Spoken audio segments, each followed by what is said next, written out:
днешния епизод на ЧХ на Фокус гости с Яна и Индат от 7 Б клас, които ще говорят с нас за доброто и добрите постъпки и вярата в доброто.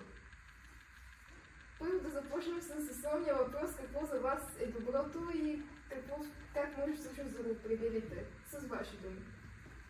Доброто е израз на средство, с което показваме толерантност към отсрещния човек и показваме своето уважение и че имаме добри отношения с този човек. За мен доброто е живот, защото да сме добри към хората и уважителни е по-добре, така, за мен. Според вас, какво означава да бъдете добри хора в ежедневието?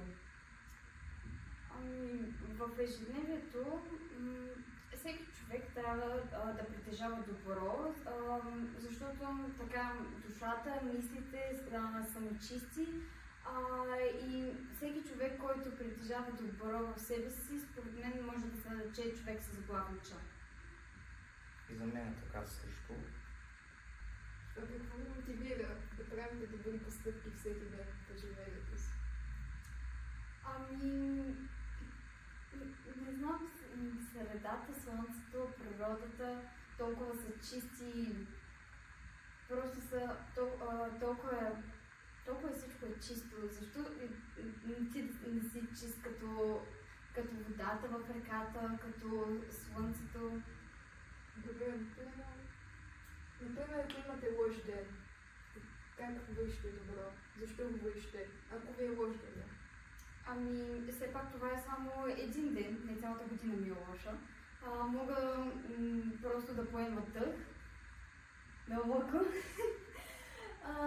да се успокоя и да го помисля от страна, която няма да съм толкова напрегната, и да поговоря с някой близък човек, да видя гледната точка на някой, който е присъствал и все пак един лош ден няма да ми провали целия живот, така да се каже. Просто ще се успокоя, ще се усмихна. За мен мотивира, както казах, доброто е за мен и живота.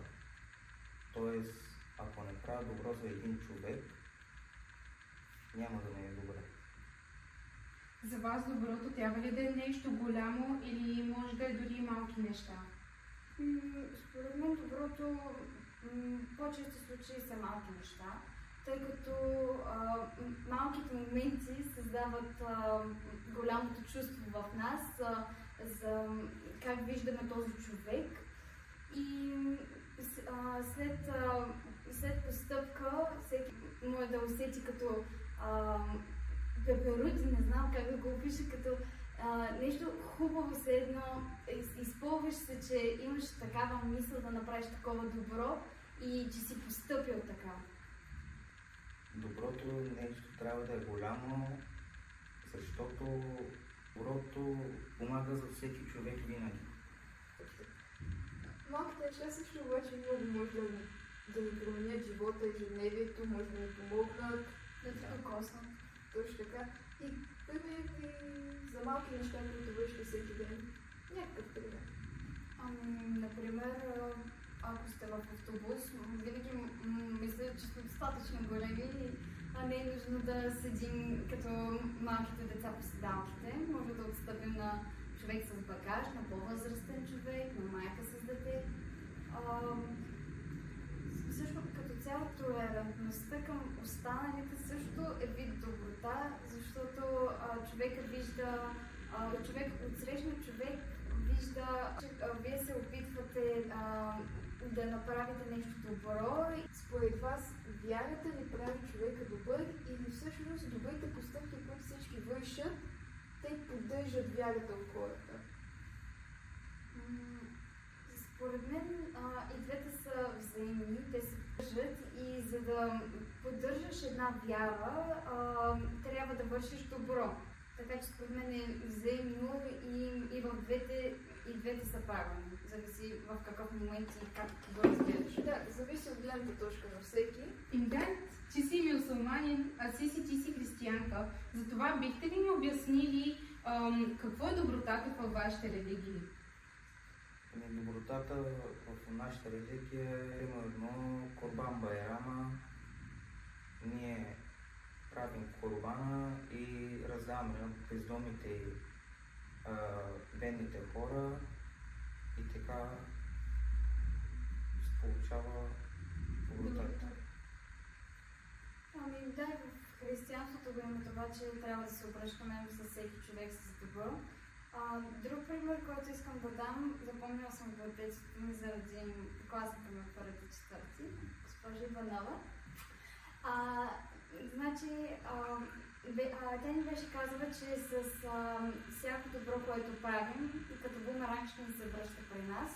И същото и с злото, тъй като ако правиш зло, ще ти се връща зло. Така че бъдете добри и от сърце просто се радвайте на живота и на всичко. Като деца на социалните мрежи, смятате ли, че доброто винаги трябва да бъде показано и дали това, което показват, наистина е извършено или просто се цели да се съберат харесвания или някой просто да се рекламира така? Ами да, понякога да, наистина е нагласено и не се вижда дали доброто всъщност е показано по този начин. Но е хубаво, че се дават идеи от социалните мрежи, които може да изпълним. Но според мен лично аз не бих се вложила по тях, тъй като те са, така да го кажем, за развлечение по-скоро. Добротата не трябва да бъде толкова... Да, трябва да се показва, но не винаги е добре, защото някои хора, например, са по-срамежливи, но всеки човек, когато прави добро, му идва от сърцето. Това не трябва да бъде наблягано или показвано на цялата аудитория. Трябва да си остане за човека и това, на кого го е направил. Добротата трябва да се покаже до живот. Защото всеки човек прави добро за някой човек. Да, и то може да се покаже по различен начин, в зависимост от мисълта на този, който го извършва. А как вярата ви вдъхновява да вършите добро? Примерно чрез молитва или в общността или с постъпки? Според мен и трите имат голямо значение за добротата, но според мен в труден момент вярата би помогнала.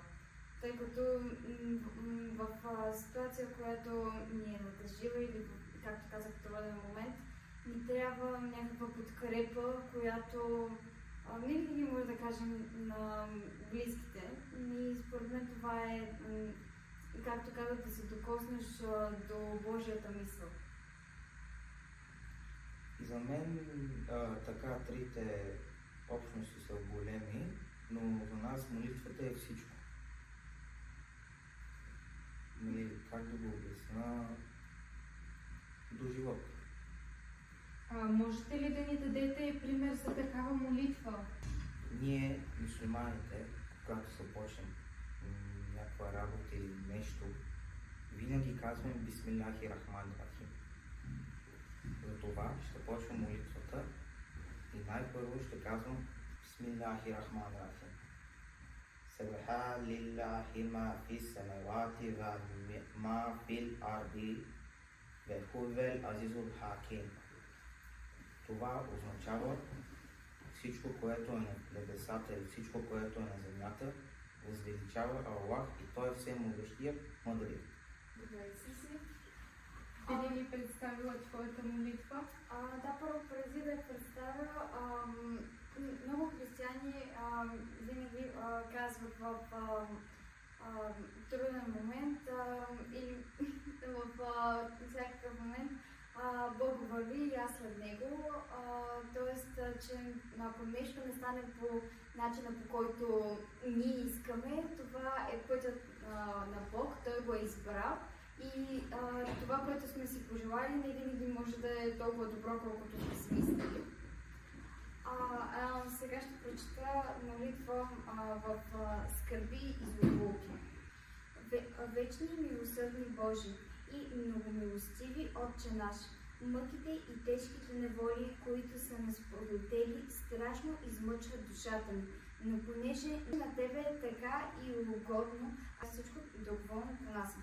Всички мои телесни страдания и душевни скърби аз търпя и понасям както отплата за моите грехове и за мое спасение. Моля те, милостиви Боже, дай ми търпение и сила, за да понасям всичко така, както на Тебе е угодно и да се спася. Амин. А сега ще кажа молитва на християните, Отче наш. Отче наш, който си на небесата, да се свети Твоето име, да дойде Твоето царство, да бъде Твоята воля, както на небето, тъй и на земята. Насъщния ни хляб дай ни днес и прости нам дълговете ни, както и ние прощаваме на нашите длъжници, и не въведи нас в изкушение, но избави ни от лукавния, защото Твое е царството и силата и славата вовеки. Амин. Благодаря, че ни интервюирахте. Беше ми приятно. Да, това е края на нашия подкаст за днес и може да го изгледате в YouTube и да разгледате нашите социални мрежи. Чао!